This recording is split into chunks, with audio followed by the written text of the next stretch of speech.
It's Liam Alexander-Stewart with Inside the Ropes, back again with another fantastic exclusive Ring of Honor interview. My guest today has a career that spanned nearly 20 years across a plethora of America's biggest promotions. She's been a part of not one but two revolutionary movements in women's wrestling, is a former 7-time women's world champion, and is the badass of the Allure. It's none other than the fantastic Angelina Love. Angelina, how are you doing today? I'm great. How are you? I'm not too bad. We were just having a little bit of a discussion before I was saying, and I seem to keep saying this at the start of every interview about the one day of Scottish summer. It's getting to the point where it either looks like all these interviews are done on the same day, or we're actually finally getting an extended period of sun. So the sun's out. I hope you are, because sunshine just equals happy to me. I love sunshine. I love warmth. It's so good for you too. It's great. It's going out and taking the dog for the walk and actually not having to have 12 layers on and hide from the snow. It makes a change. But we got a nice chat planned. We've had the opportunity, thanks to Ring of Honor, to talk to a lot of the performers and the individuals behind this amazing women's tournament going on. And very excited to talk to yourself about that. You've got a big match coming up against the intimidating Max the Impaler. So we're going to talk a little bit about that. We'll be speaking to Max later on in the week, so be interested to see both sides, see who comes. You'll probably be speaking to Amy. Yes, because that's Max's handler. Yes. So excited to see how everything comes together. But we mentioned it briefly in the intro there. In just over a year, you'll have achieved the incredible feat of 20 years in the industry, following the anniversary of your first match in BCW back in September 2002, which I think I was having a quick look was. No. I'm August 18th, 2000 was actually my first show. One.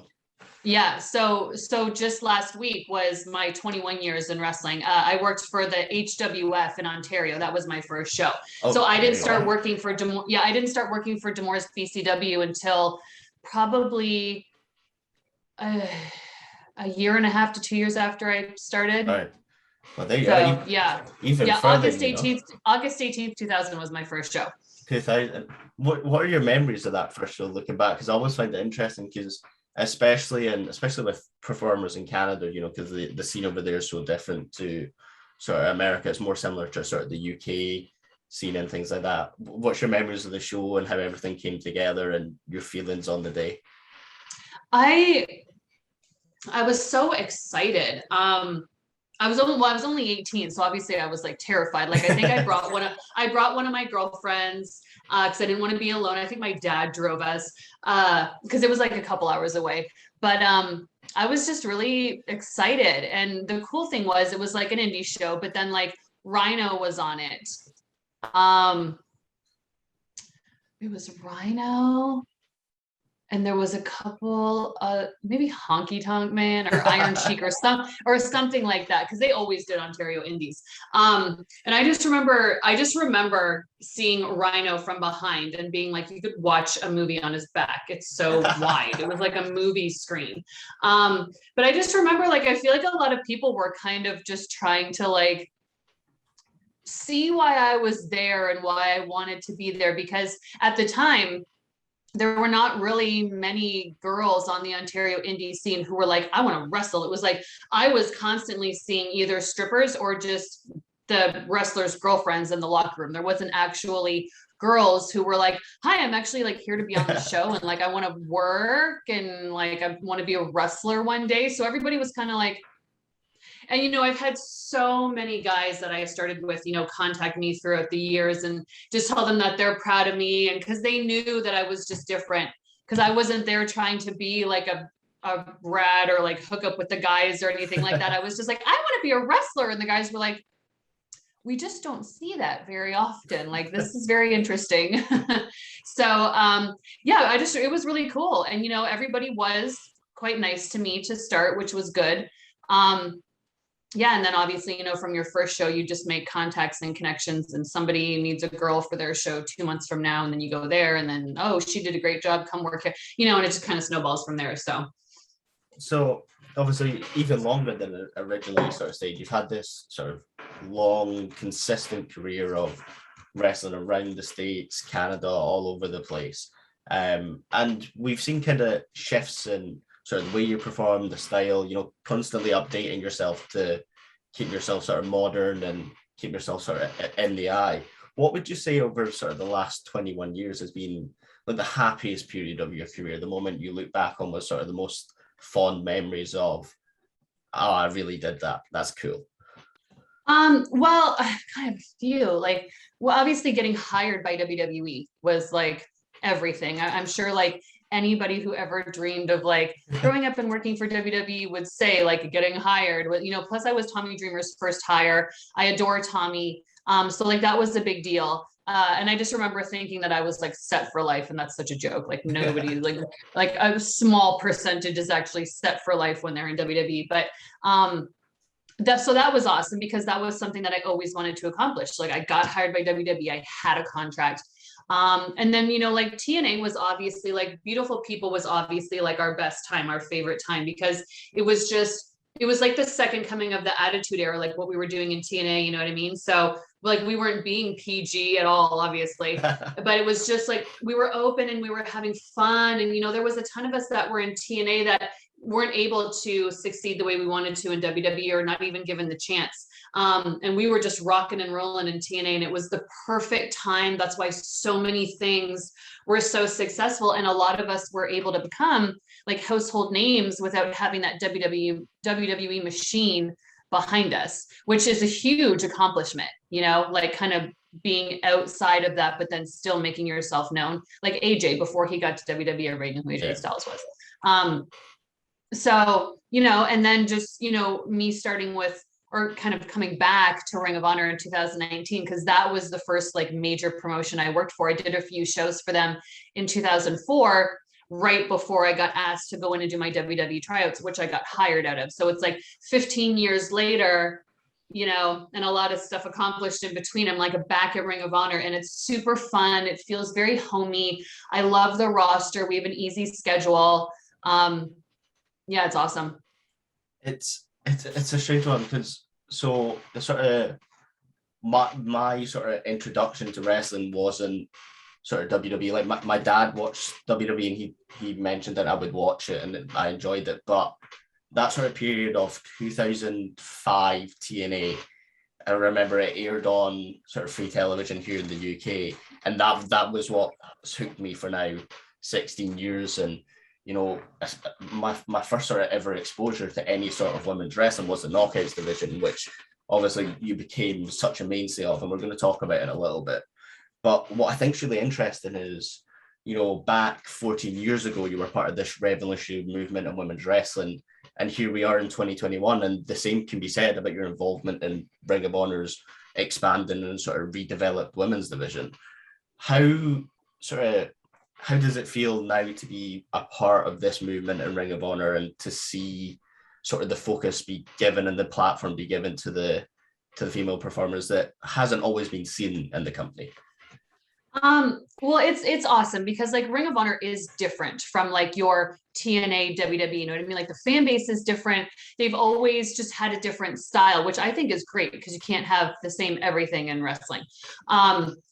So it's good, you know, we were doing good stuff with the girls, but then like 2020 happened, right? So that kind of screwed everybody, you know, but we didn't have like a huge roster. So I feel like the way that we've been going about it by, you know, just the way that we've kind of had to block off our tapings so far with restrictions and all that kind of stuff. The only way to build a division, because so many people are already signed, the only way to build a division is just bring in people for tryouts, you know, and just see how they go. And that's essentially what we did and how we got like this women's tournament going, which is what, you know, is airing right now. So I was asked like, you know, do you feel like we're going about this the right way? And I said, absolutely. I feel like this is the only way, to be honest. We can't just like hire people without seeing them first, or, you know, seeing them in the ring or seeing how they are just professionally and etiquette and stuff like that. So I feel like we've gone about that the right way. And so far so good, I'd say. Was that process of sort of like talent identification and the tryouts, were you sort of involved in that process at all in terms of watching the sort of the people's tryout matches and kind of feeding your opinion and things to Maria and the likes. Were you involved in that process? Yes, I was. And I suggested a couple of girls that were brought in too. So that was really good. And they performed very well. Like the company was very happy for them. So yeah. And then plus, you know what I mean? Like I've been doing this for over 2 decades. So I appreciate that they respect my opinion and I can speak up because, you know, I do want the best for the product because I really do love Ring of Honor. I really want to see it just explode again. You know what I mean? Because it's like wrestling's like ebb and flow. It's like a roller coaster ride, just depending on society and, you know, whatever. So yeah, I do appreciate that they appreciate, you know, my input. So one of the new competitors we see come into Ring of Honor during this women's division tournament is the impressive, the dominant, the incredibly unique Max the Impaler. And Max is going to be your opponent in the next round of the women's tournament. Now, we've seen throughout your career, you step into the ring with a variety of very unique performers, but someone like Max poses a new challenge, I think, to what we're used to seeing you against. How, from a sort of preparation point of view, mentally and physically in the ring, what's Angelina love looking at as the opportunity to kind of control the flow and maybe get the win that you need to advance in this tournament? Well, just have, you know, being involved in wrestling for as long as I have, it does, my mental and physical preparation is not as long or deep or as extensive as it was when I was much younger, still learning everything. But, you know, like a lot of people have asked me about Max, or they're like, you know, might want to hide a baseball bat somewhere or make sure there's no tables under the ring or something. And it's like I've had to remind people, and I did it on my Twitter the most, like, I'm pretty sure I wrestled Awesome Kong in TNA more than anybody, possibly even more than Gail. You know what I mean? Like, we were like always doing house shows, and I wrestled her on a plethora of pay-per-views and like all the time. So it's like, I know what that's like. I know what it's like when it's David and Goliath and I am David, and, you know, I have to fight up, and it's, I'm a very small person. So it's a challenge. So, you know, Max is she's another kind of terrifying, you know? And I don't even really know how to explain it any better than that. She's actually really scary to look at. But like I'm smart. I mean, like, God, if I haven't learned anything in 20 years, then what am I even doing in wrestling? You know? So it's like, I feel like I know what to expect. I know what I need to do, but that doesn't mean it's not going to hurt when I'm in the ring with her. So those are things that, you know, I have to like mentally prepare for too. But once again, wouldn't be something I haven't gone through before. We mentioned there that, you know, you've had these sort of historic and very similar style matches against Awesome Kong and TNA. And we've mentioned that, you know, this is a very important part of sort of your career between leaving the WWE and returning to Ring of Honor. When you look back in that period of your career and the matches against the likes of Gail Kim and Awesome Kong and things like that, what's kind of your proudest achievement from, or the moment you look back on with sort of the fondest memory from that period of sort of time between, was it 2007 and 2012, sort of that main period within TNA? When the Knockouts division was really kicking it. Yeah. My proudest moment is just it in general, you know, because once again, everything is like right place, right time, right people when it comes to wrestling. So, you know, I had got released from WWE in May 2007. Come September, I'd been hired by TNA. So it was just like a 5-month period or so in between. And it was like, yeah, it was 2007. And we really got crazy with it in 2008. So it was just the perfect time. Like WWE was doing PG stuff. And I think everybody wanted to still have that edgy, sexy, you know, kind of thing that wrestling had been, you know, in years previous. And that's when it was, you know, doing the best at that time as well. So I'm just proud that I was an OG of that, you know, like nobody can take away from us ever that we started the Knockouts division and it blew up. And we're so thankful to like Jeff Jarrett and everybody who it was literally like, well, let's try it. It's either going to sink or swim, right? So that's kind of like, can't let them down, can't let ourselves down. Like we all like really, really wanted it to succeed, and we were just so thankful to be given that opportunity. And I think it swam very well. We mentioned sort of the incredible roster of talent that ROH's women's division currently have, and we're going to talk a little bit in detail about them shortly. But if I was to say to you, from that sort of iconic TNA knockouts division, other than yourself, if you were to bring anyone into the current ROH women's roster, who would it be, and sort of why did they jump out to you as someone that you would love to see maybe work with, or to sort of work against this current crop of talent in Ring of Honor? Well, there's a lot of girls that were on the Knockouts roster that I think would have some kind of place, like Miss Jackie, she was such an entity in herself, and then Kong, like I'm always going to say Kong, because I just, love her, even though she gave me like the hardest matches of my life. I just really do.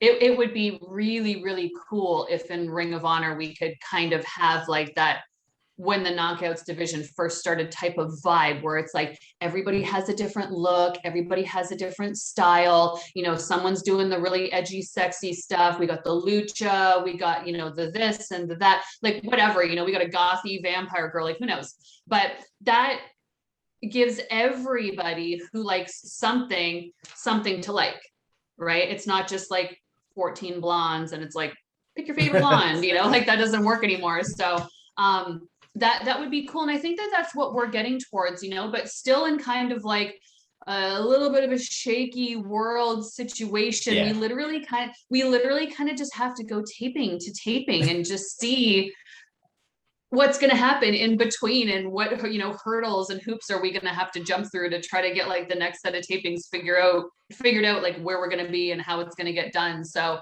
I mean, Ring of Honor does a really great job with that. I think that the way that they've managed how we do our tapings and just making sure that we have really good content, and then the roster too, like I just love the roster, but like everybody's really good with like coming up with their own stuff and like getting stuff out on social media and really like promoting the product and stuff, because we love it. Like it's not just a thing where it's like, oh, I got to do this. Like we want it to be great. We want it to be seen and known and be as big as possible. And we're treated so well too, like it's such a great environment. Like I think I had tweeted, it was sometime this year, it was a few months ago, being there and just seeing like how supportive everybody is of each other, like how supportive the guys are of the girls and helping out and just, clapping for each other backstage and just having each other's back. It gave me like that, because I was there, it gave me that like TNA circa 08, 09 vibe. And that's when we were rocking and rolling the best. Everybody was happy, everybody was making money,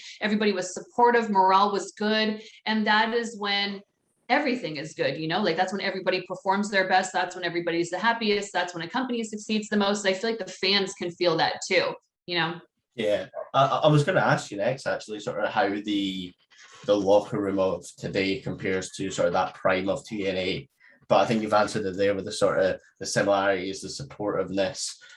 I felt it, because I know what it felt like in 2008 when we were just like on top of the world, and I just that love and support, especially from the male roster to the females, is so important to me, because that shows they care. It shows they're invested. They're not egomaniacs where it's just like, well, whatever I do, like, I don't care about the women. Like these guys care. They want to see us do good. And that means everything to me, for sure. So we've mentioned the roster. Maybe, off the top of my head, you've got some amazing talent in there. We've mentioned Max, got the likes of Quinn McCain, who I know you're not too fond of, but, no longer in the tournament, so no longer a threat to you. You've got the likes of Roxy and all of these names. Is there sort of one that stands out to you, or a couple that stand out to you that you are really excited to see what's to come, that fans maybe haven't had the opportunity to fully see what they're capable of yet? No. Because I don't care. It's all about me and Mandy. And now Mandy's out. So it's up to me now. Well, I And I think want to be an 8-time champion. So I'm literally just watching all the other tournament matches and watching all these other girls just eliminate each other and just get them out of my way. I think when you look at the names involved, I think you have to be considered the heavy favorite now, especially, you know, if you can get past Max, it looks like it's setting up for sort of a good path to that 8th World Championship. I want to ask about a story just on a slightly different note that stood out to me, and it was from an interview you did back in 2019, and I believe it was with Ring of Honor, sort of a 10 question sort of format. And you'd mentioned an experience you'd had with a fan who had flown from the UK to Vegas and was harassing you and stalking you in social media. And I think it's always important when we sit down to do these interviews that, you know, we talk about all the positive stuff in the women's division and how it's grown, but I think it's always important to kind of shine a light to people on the fact that, you know, there is still this sort of harassment that goes on and the effect it does have and why this isn't okay. I just wanted to sort of talk about between now and then how you feel sort of the industry's changed regarding sort of fan interaction with talent, and if you feel that the steps that have occurring are, like, if there is that positive change, and if you've noticed that maybe fans have realized sort of more recently, maybe being compared to 2007, that like, hey, listen, these are real people. Like, I can't turn up at the airport at 5 a.m. every day and things like that. Or well, I think people are still going to do that because people are still going to want to see their favorite wrestler and get their autograph, right? But it's just like, I don't know what it is. I don't know what it is that would make a fan or people just look at us and like not think we're like real people, because like we have, you know, if you watch wrestling, like we have personalities. We talk about our families. Like if we have children, we talk about our roads that we took to where we are today. We express happiness in the ring. We express pain in the ring. I don't know how we could show how much more human we are, but perhaps it's just being on that stage or being on that platform that kind of blurs the line for people. I don't know. I don't have that mentality. Yeah. I don't think that way. So it's kind of, I don't know. I don't get it. Because it's always a strange one, because like social media is a fantastic thing. We've seen how well it can be used. When I spoke to Maria a few months ago, she talked about how it's kind of even in the playing field for wrestling, and how, you know, we can see clips can get shared to millions and millions of people, even if the sort of distribution wouldn't be there before. But it's one of those things that you always, as someone who has to work on social media, and, you know, it being so important to yourself as a wrestler as well, you know, there's always that caveat of social media is quite toxic. It's so good and it's so bad. Yeah, like you love it because you can like promote yourself and market yourself, and, you know, maybe like a lot of people can receive things like, you know, sponsorships and, you know, stuff like that through, and, you know, be influencers like through social media, and you can like help people know to come to your show. But then it's also like ridiculously toxic. Like I hate it. I don't want to have a Twitter account anymore, and I don't know when I'm going to be able to not have one, but I really don't want to have one anymore. But yeah, it's very weird how great social media could be and how awful it sucks too. Well, what I was going to ask you is sort of what's your method for sort of coping with that? Because I think it's one that a lot of viewers and readers, you know, especially sort of younger people who are, social media is pretty much most of their life at the moment. What's your sort of, are you turn it off after a certain point of the day, or limit yourself a couple hours a day? That's the thing. It's all about self-control. I mean, you can put your phone down. You can delete the Twitter app off of your homepage. Like it's all up to you and whether you want to or not. Like that's literally all it is. Like for me, I have like taken Facebook breaks numerous times because it was just like, oh my God, everybody had an opinion about this and most people I disagreed with, and you know what I mean? And then it's just like bitch about this and bitch about that. And then I found myself wanting to bitch about this and bitch about that as well. And then I'm like, I don't want to be that person. So I literally just deleted I put my page on pause, I guess you could say. And I just deleted the app off of my phone. Because if I don't see it, then I'm not going to be Thinking apt about to it. Yeah. click it. Yeah. And plus I have a child, and it's like, let's get outside and get in the sunshine and play. And, he's got swimming lessons. He starts private school in 2 weeks. Like I have a lot to do. So there's certain things where it's like, yeah, a lot of stuff that's going on in the world today can really get you down, and a lot of people have very differing opinions, and it's so easy to argue your opinion, but it's like, my advice is if it drags you down, if it consumes your day, if it puts you in a bad mood, if it depresses you, put it away, put it down, delete it. Like that's you doing that to yourself. Only you have the power to stop that from happening to you. Put your phone down, turn the TV off. Oh my God, don't watch the freaking news. None of it's true anyway. Like, don't watch the news. Like you're just being lied to all day long. And then you don't know what to think. You know what I mean? Like I'm all about like formulating your own opinions, take this, and that, and just take what you want and throw away what you don't want.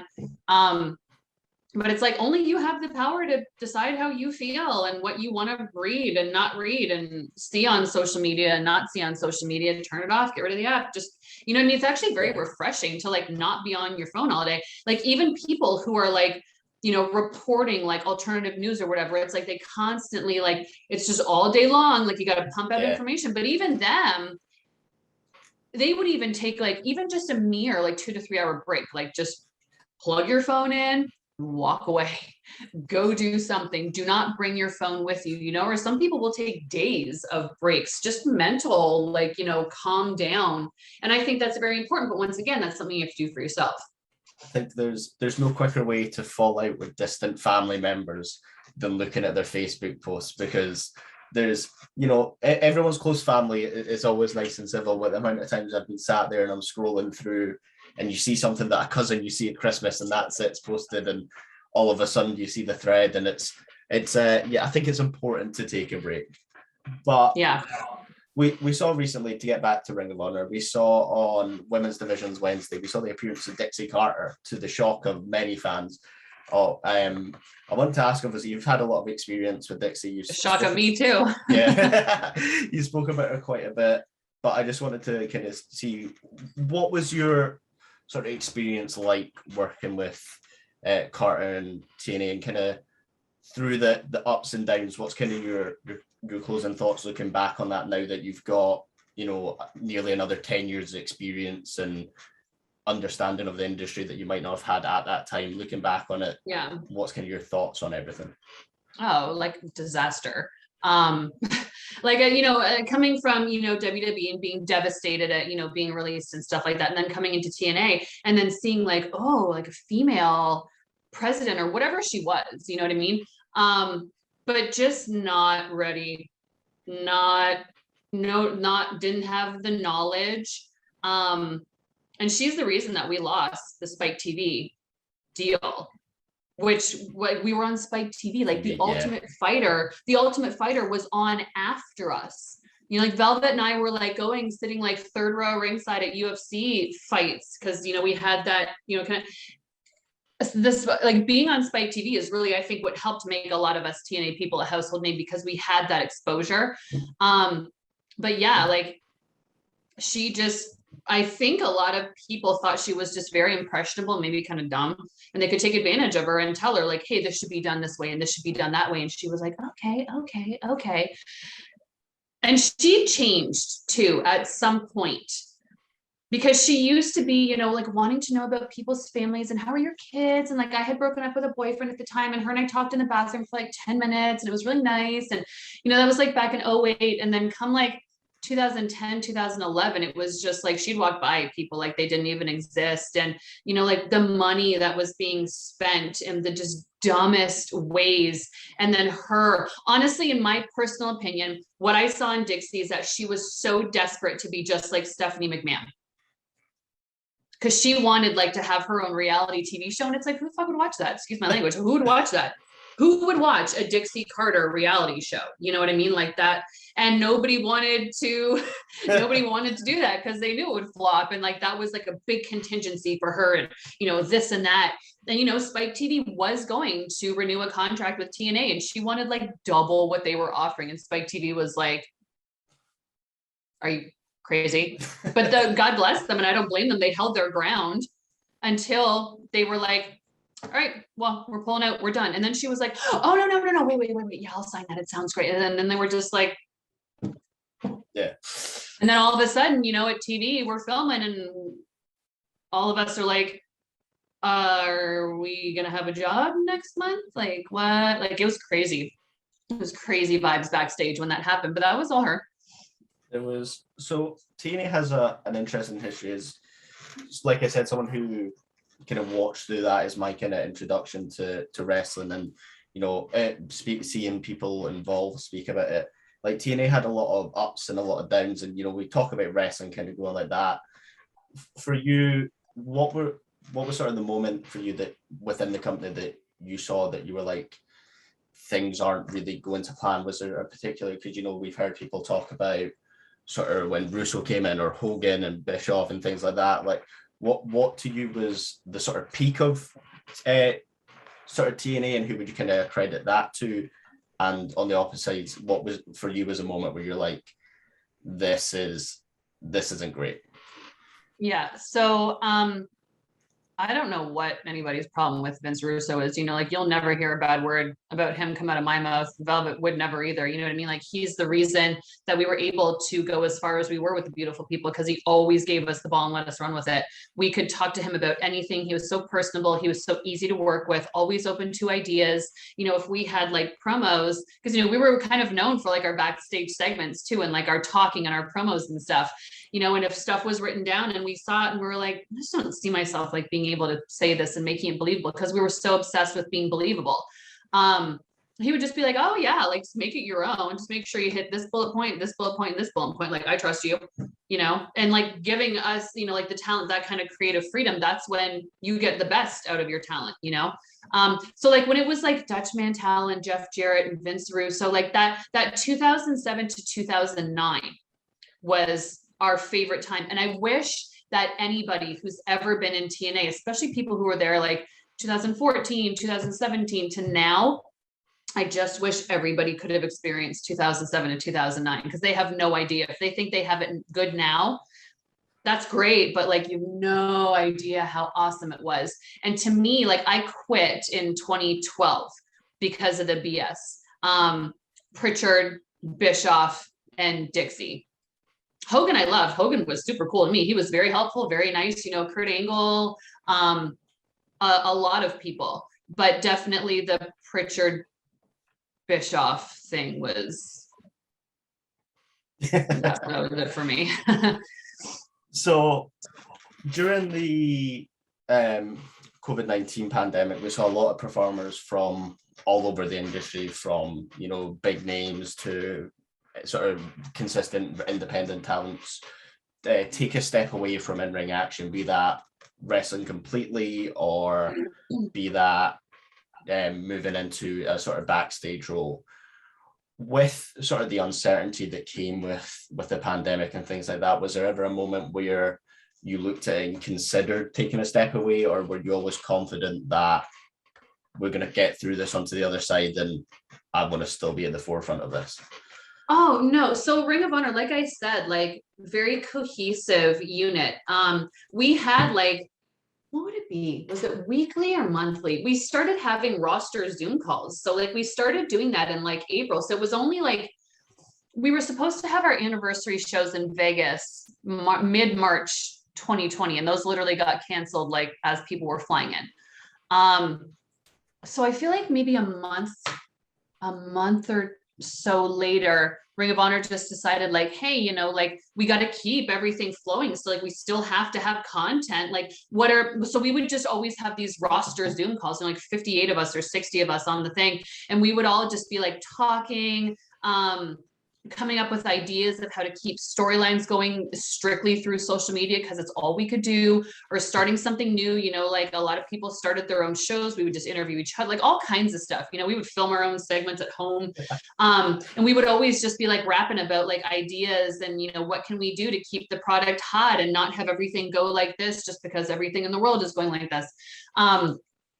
So, and we still do, like, before our tapings, we always have a roster Zoom call. And we just talk about like whatever rules and regulations there are. Does anybody have any questions, suggestions, comments? And we're always bouncing ideas off of each other and talking about stuff. We were always able to see each other. And I feel like we're the most fortunate people, like more fortunate than WWE people, because not one of us lost our job or did not get paid during that whole time. So nothing but props to Ring of Honor and Sinclair Broadcasting for making sure that we were all completely taken care of during that time, and we're all beyond blessed for that. You mentioned the Zoom calls. I'm always interested in this, and because having used Zoom for like doing these interviews and for meetings within wrestling and my other job. Who was the Ring of Honor roster member that just didn't understand Zoom? You know, they're joining in, they can't get the camera on. Was there anyone that sort of had to be explained to a few times? No, everybody was good. It was just like sketchy if somebody was like driving or like in their car or something, or like the Briscoes, because you know they're like out on a farm somewhere, or like their service would cut out or whatever. But I did want to touch on you asking about like me maybe doing like a different kind of position. Like I do, like I turned 40 in 3 weeks. So like, I don't want to physically compete forever. I don't know when I will stop because I feel like I'm still at the top of my game. But I know I don't want to do it forever, but I know wrestling is in my life forever, if that makes sense. So, I mean, like it's been more than half my life. I don't even know like what life was like without it because I started watching it so young too. Yeah. So I feel like kind of since the age of like 7, wrestling's like been a part of my life in some capacity. So I do, you know, especially, and there's a transition time. Like I am learning to agent now. Because I do want to do like backstage stuff. I don't know if I want to do creative, but like as a producer, or an agent or a trainer, helping people with promos, because I used to be a complete introvert. Like I would rather die than speak in front of 10 people. And now it's like, give me a microphone, put me in front of 10,000 people. Like it's no problem. I would love to be able to help people like become confident in their characters and in the way they cut promos too, because promos became such a specialty for me and just speaking in general. And I came from a place of not being able to do that. So I feel like it's a nice story too, to kind of have people be comfortable. So I do definitely want to, when I'm done physically competing, have a prominent backstage role for sure. Because I feel like I have a lot, you know, I've done everything. I worked for WWE, TNA, like traveled the world. I've done TV wrestling for, I don't know, 15 years, you know, like I know a lot of the ins and out of that too. So I feel like I have a lot to be able to pass on and help further generations that are coming up. I think as well as agreeing completely with the sentiment that you're still at the top of your game, I think Ring of Honor is such a great place for you to be sort of learning those things when it comes to agency and stuff like that, because from everyone I've spoken to, from sort of talent that are just breaking out to sort of board members to Joe Koff, and like it's everyone has sort of, when it comes to things like that, everyone seems to be on the same page, and it's very rare when you're dealing with a big company as big as Ring of Honor that everyone is firing on all cylinders in the same direction, and it's great to see, and it speaks volumes for Ring of Honor. It's why I love speaking to the Ring of Honor talent, because everyone. Well, everybody who works there wants to see it succeed. Yeah. Because like I said, it's a different feeling. It's not this big crazy machine where you're controlled. You know, we're allowed to speak creatively. We're allowed to, you know, have Zoom calls and have an opinion that's listened to and considered, and you know what I mean? Like we can all, like I said, bounce ideas off each other. You don't have that in every company. So we've got 2 last questions, one nice and short one, and because of the way we've taken up a lot of your time. But before I ask you a question that I promised the listener would ask, I just want to say, if assuming you make it past Max, because you know we're backing you here at Inside the Ropes, we think you've got it in the bag, and assuming you seal the deal and you capture and you that women's championship, where does that kind of sit for you in terms of your all-time achievement? Where in your 8 world championships, how important is this to you, and what does it mean for you to be, you know, as you said, coming on 40 in September, but still being represented and still able to compete at such a high level? Well, I think especially in pro sports, it's like once you hit like the 30s age range, people are like, oh my God, you're so old. Yes. It's like your 30s, all of a sudden you're magically old. And it's like, when and why did that become a thing? Like, I don't know. But like, even in hockey, if you're like a 33-year-old in hockey, it's like, whoo, close to retirement. Well, and it's like, how? That was the comparison that always jumps out to me is, so in hockey, so I'm an Ottawa Senator fan, but the main sport over here is obviously football, soccer.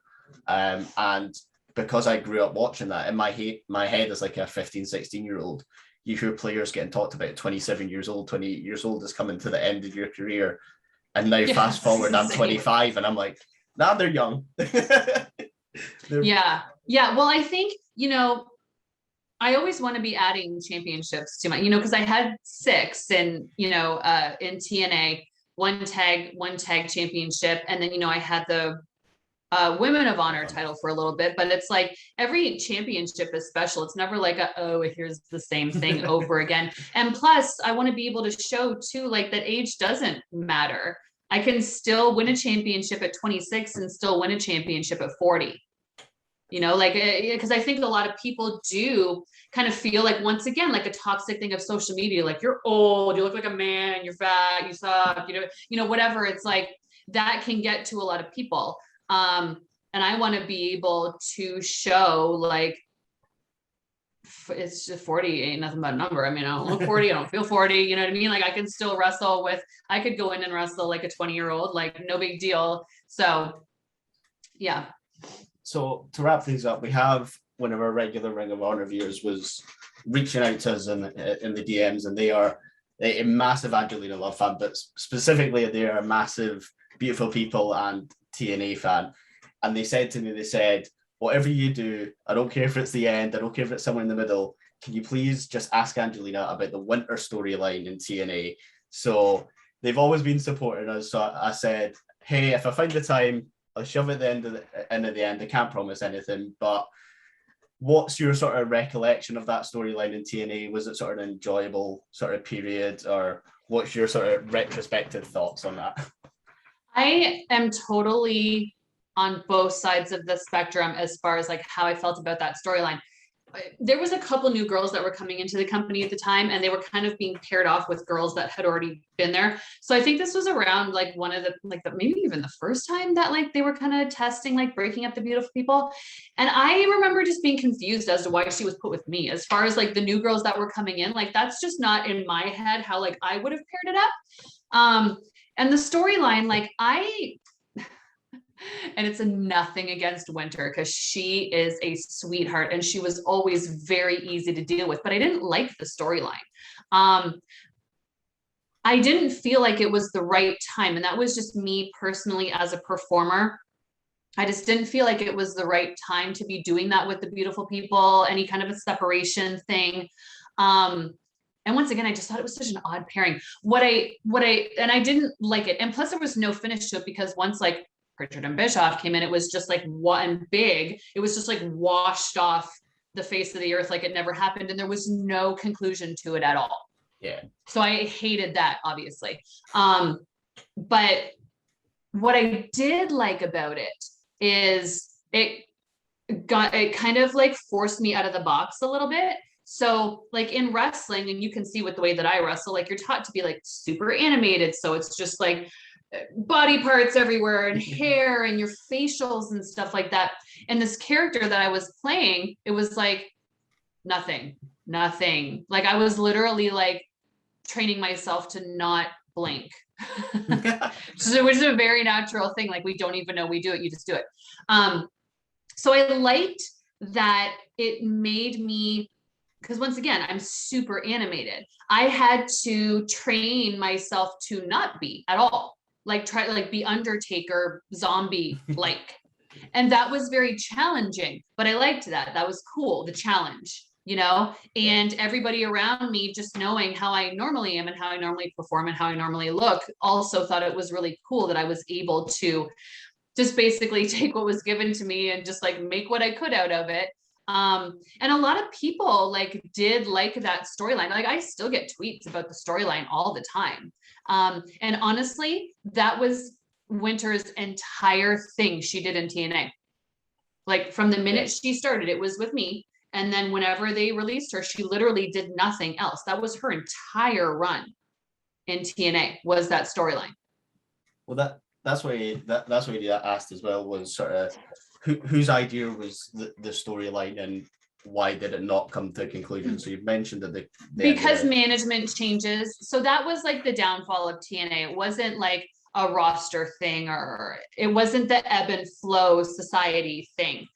The downfall of TNA was F-ups with management.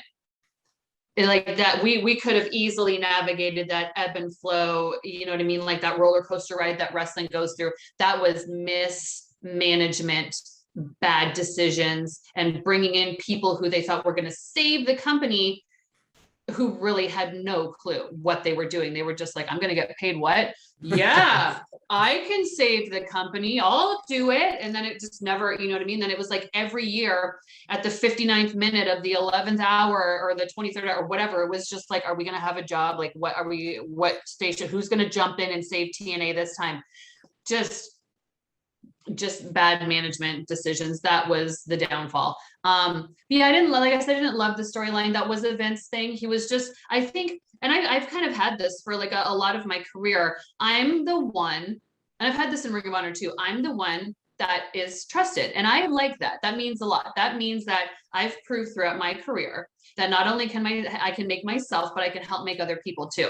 So like, they needed a strong person to help this new girl become something in the company. That's why it was me. Just like when we did Knockouts Knockdown and I had to wrestle Scarlett, and she wasn't even really wrestling at that time. And I was like, why would she be put with me? Like, why couldn't I have got somebody else, you know? But they knew I could lead her through and get a match out of her for what we needed it to do. So that I'm fine with. But, you know, like I'm fine with being the one that they know that they can go to because they trust. That means a lot. But while I'm still performing, you know, it's still about me too. So. Well, there you have it. I think that's a perfect place to wrap up. We've talked about a lot today throughout your career. We've talked about what's to come, the things that have happened in the present. Before we go, where can fans support you? Where can fans support Ring of Honor?